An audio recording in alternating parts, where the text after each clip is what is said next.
श्री सद्गुरुदेव भगवान की जय। श्री सीताराम सरकार की जय।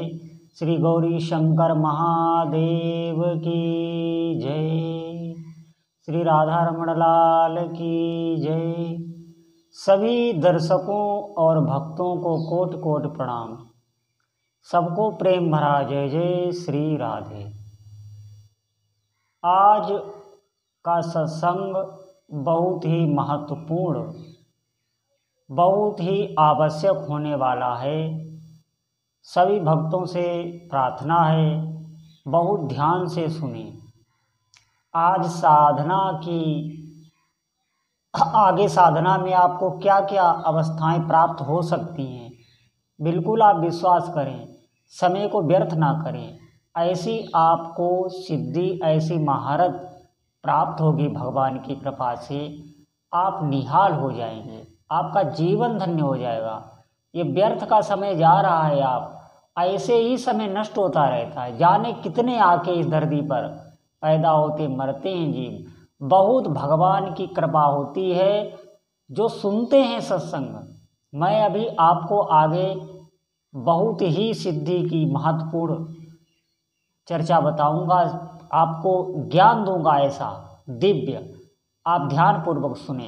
लेकिन उससे पहले मैं ये बता दूं कि भजन सत्संग बहुत, जिन पर विशेष कृपा भगवान की होती है, जिनके बहुत पुण्य होते हैं पिछले जन्म के, वो सुन पाते हैं। फिर विश्वास करिए आप।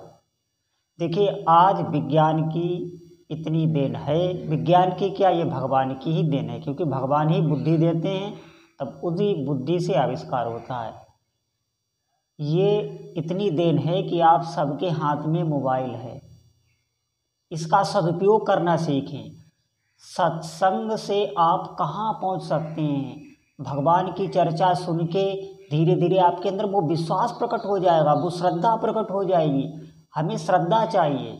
श्रद्धा को शास्त्रों में पूंजी कहा गया है। श्रद्धा को पूंजी कहा गया है और श्रद्धा को साक्षात भवानी का स्वरूप बताया गया है। भगवान भोलेनाथ को विश्वास का स्वरूप गोस्वामी तुलसीदास ने रामायण में बताया है। बंदो भवानी शंकरों श्रद्धा विश्वास रूपिणो। तो आप अगर सुन रहे हैं सत्संग, आपको श्रद्धा हो रही है, आपको भगवान की चर्चा में श्रद्धा हो रही है, आपको वो बातें सत्य लग रही हैं और आप उस बात को सत्य मानकर चलना आपने आरंभ कर दिया है, इसी को तो श्रद्धा कहते हैं। यही श्रद्धा है। श्रद्धा का मतलब है शास्त्र द्वारा जो संत बात बताते हैं, शास्त्रगत बात होनी चाहिए। शास्त्र की बात जो संत बताते हैं उस पर दृढ़ विश्वास करके चल देना, इसी को श्रद्धा कहते हैं। निश्चित मानिए। देखिए, माता भवानी को श्रद्धा का रूप इसलिए बताया गया है कि माँ भवानी शंकर जी को पाने के लिए तपस्या में लग गई। उपदेश किसने दिया? नारद का। नारद की बात मानकर लग गई।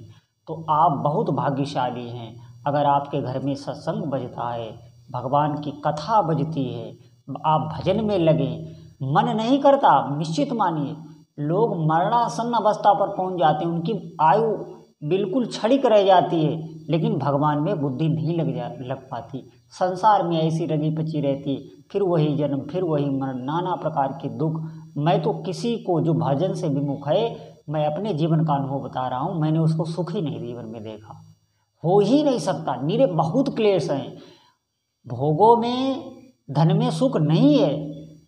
सुख एक अलग वस्तु है, वो भजन करने पर समझ में आती है, बताने सुनने से समझ में नहीं आएगी आपके। आज मैं आपको बता रहा हूँ, भगवान का नाम जब आप बैखरी वाणी से करिए, बैखरी वाणी से, सीताराम सीताराम सीताराम सीताराम सीताराम सीताराम, राधे श्याम राधे श्याम राधे श्याम, गौरी शंकर गौरी शंकर गौरी, जो भी नाम आपको इष्ट है, अभिष्ट है, जो भी आपके इष्ट देव, उनका बैखरी वाणी से आप नाम करिए। नाम क्या करेगा? नाम मध्यमा जो वाणी होती है उसमें पहुंच जाएगा, फिर अजपा आपका चालू हो जाएगा, जागृत हो जाएगा। आप देखना, ये हमारी जो बाहर की जीभ है, इसके अंदर आप देखना टिटुए में एक ऐसी तालू में, तालू के पीछे भाग में बिल्कुल गले के ऊपर ऐसी एक जीभ होती है, छोटी सी, ऐसे लटकते रहती है, वो चलने लगती है। विश्वास करें आप, वो बराबर हिलने लगती है। वो जो नाम आप बैखरी वाणी से बहुत काल तक लेंगे तो वो अजपा में बदल जाएगी। इसे कहते हैं मध्यमा कंठ। कंठ सिद्ध हो जाता है, अपने हाथ आपका नाम चलने लगेगा। उसके बाद उपासक की पश्चंती वाणी खुल जाती, जो हृदय में स्थित है, तो वो अपने इष्ट देव से बात कर पाता है ध्यान के माध्यम से। साक्षात इष्ट देव आने लगते हैं ध्यान से। जो बात, ऐसी बात नहीं कि आप अभी जो छवि से बात करते हैं ये काल्पनिक बात है, ये नहीं, वो सिद्धावस्था होती है। उसमें जो इष्ट देव आपको वस्तु देंगे वो आपको प्राप्त भी होगी, उसमें लेन देन जो होगा वो प्रकट होगा। वो ध्यान की अवस्था कही जाती है लेकिन वो होता साक्षात है। तो उसमें उपासक बात करने लगता है, तो वो पश्चंती वाणी से ही बात करता है, वो वाणी भी खुल जाती है। उसके बाद परावाणी, परावाणी को कहते हैं, फिर वो इष्ट देव और उपासक एक हो जाता है, फिर जो वाणी होती है उसे परावाणी कहते हैं। आप विश्वास करिए, ये सब अवस्थाएं आती हैं, इसी शरीर में आती हैं। ये शरीर ही उपासक का भगवान का मंदिर बन जाता है, दिव्य बन जाता है, निश्चित मानिए। देखिए, इस बैखरी वाणी से अगर आप नाम उच्चारण करें, आप कुछ दिन करके देखें, आप बैठ जाएं आराम से, बैखरी वाणी से नाम लेने लगें, सीताराम सीताराम सीताराम सीताराम सीताराम सीताराम सीताराम। ऐसा रोज अगर आप 1 घंटे कर रहे हैं, आप मात्र 10 दिन करके देख लीजिए और इसका चमत्कार देखिए। बैखरी वाणी से अपने प्रभु का नाम लेना, क्योंकि बैखरी वाणी से जितना ज़्यादा नाम लिया जाता है तो उसका जो संस्कार है, वो जो छोटी जीभ मैंने बताई तालू में, उसमें अंकित हो जाता है, मध्यमा में उसका संस्कार चला जाता है।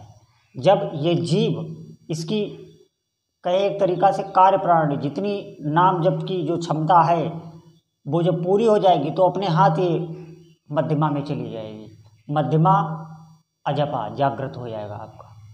अजपा से किया हुआ जाप फिर पश्चंती में पहुंच जाएगा, हृदय में।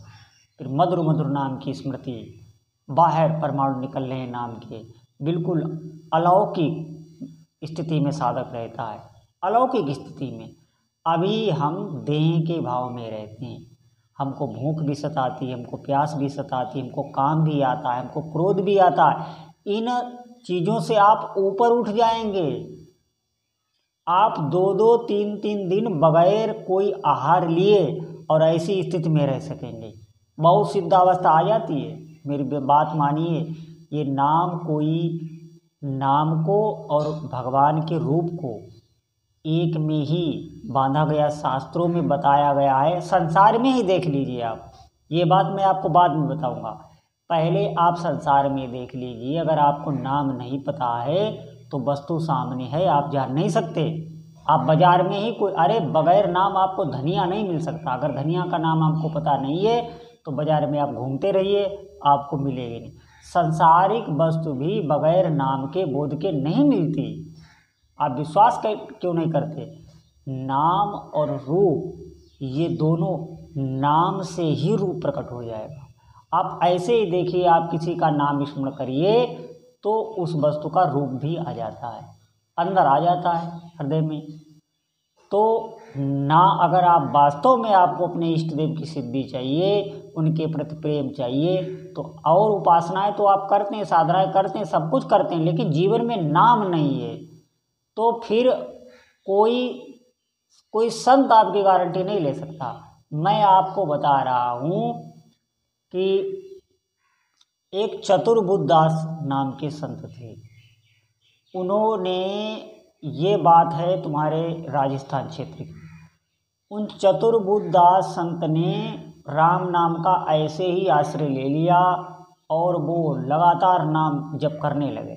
कोई गुरु नहीं उन्होंने किया था। भगवान राम के उन्हें दर्शन हुए, हनुमान जी का उन्हें साक्षात्कार हो गया और वो सिद्ध हो गए। फिर उन्हें संतों ने बताया कि आपको गुरु करना चाहिए, गुरु जीवन में अवश्य करना चाहिए। फिर हनुमान जी ने उनको खुद गुरु का पता बताया कि वहाँ से आप दीक्षा लीजिए। फिर वो निम्बार्क संप्रदाय के एक संत हनुमान दास जी महाराज ही उनका नाम था, उनसे उन्होंने दीक्षा ली। उन्होंने उनको गोपाल मंत्र दिया, ये 18 अक्षरों का मंत्र है। तो ये मंत्र उन्हें बड़ा लगा, वो तो राम नाम में सिद्ध हो चुका था। वो कहने लगे महाराज ये मैं नहीं जप पाऊँगा। तो गुरु महाराज ने कहा आप एक बार सिर्फ, 2 बार 3 बार, जो 1 2 3 बार आप नाम दिन भर में ले लेना, ये मंत्र जप लेना, 1 या 2 3 बार ही आपके जो मंत्र गुरु परंपरा के वो मैं जप लिया करूँगा, आप नाम में ही अपने लगे रहिए। बताया जाता है कि उन संत महाराज ने जिन जिन को नाम का बता दिया कि भैया राम राम करो, राम राम करो, उनका नाम जागृत हो गया, चालू हो गया। उन्होंने अपने समय में हजारों लोगों के गले में माला लटकवा दिए, जाप करने वाले माला। अब ऐसा समझिए, इतनी सामर्थ्य उनके अंदर आ गई थी, संत के अंदर। एक बार एक कथा में एक साधु भेषधारी नाम की निंदा कर रहा था, तो उन्होंने मंच पर चढ़ के, उनके ऊपर हनुमान जी का आवेश आ जाता था, मंच पर चढ़ के उस साधु को नीचे गिरा दिया और उसे कहा राम राम करो, राम राम करो। तो उस साधु का नाम जागृत हो गया।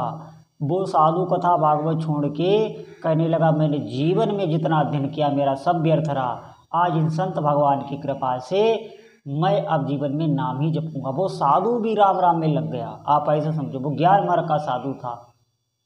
ये समझो, बहुत अद्भुत अद्भुत सामर्थ्य भगवान के नाम में है। आप इसमें लगिए, बहुत पुण्य है आपके जो आप सुन रहे हैं और नाम जप करने की अपनी रुचि बना रहे हैं, अपने मन को ये कह रहे हैं कि हाँ मैं करूँगा करूँगा। इतने करने से ही भगवान से प्रसन्न हो जाते हैं। अगर आप नाम जप का व्रत लें कि मैं नाम जप करूँगा आज से, तो इससे भगवान शिव की कृपा उस साधक को प्राप्त हो जाती है। आप समझें, बहुत फल है नाम जप का। लेकिन जीवों का ये दुर्भाग्य है कि हमारा जो मन है, हमारा जो बुद्धि है, वो संसार में इस प्रकार पगी हुई है कि पिछले जन्म में जो हम करके आए उसका अब भोग रहे, लेकिन फिर भी हमारे समझ में नहीं आ रहा। जो पिछला आपने किया वही इस जन्म में होता है, वो हम भोग रहे हैं, नाना कष्ट में हैं, लेकिन फिर भी हमारी बुद्धि भगवान के नाम की तरफ नहीं जाती है। हजारों करोड़ों जीवों का उद्धार हो गया इससे। इस कराल कलिकाल में जाने कितने इस नाम जप को सिद्ध हो गए, लेकिन हमारा फिर भी मन उधर नहीं जाता। मेरी आपसे लोगों से प्रार्थना है, आप नाम जप में लगिए। भगवान आप पर कृपा करें, आप पर कृपा करें, आपकी बुद्धि नाम जप में लगे। श्री सीताराम आपकी रक्षा करें। बोलो जय जय श्री सीता।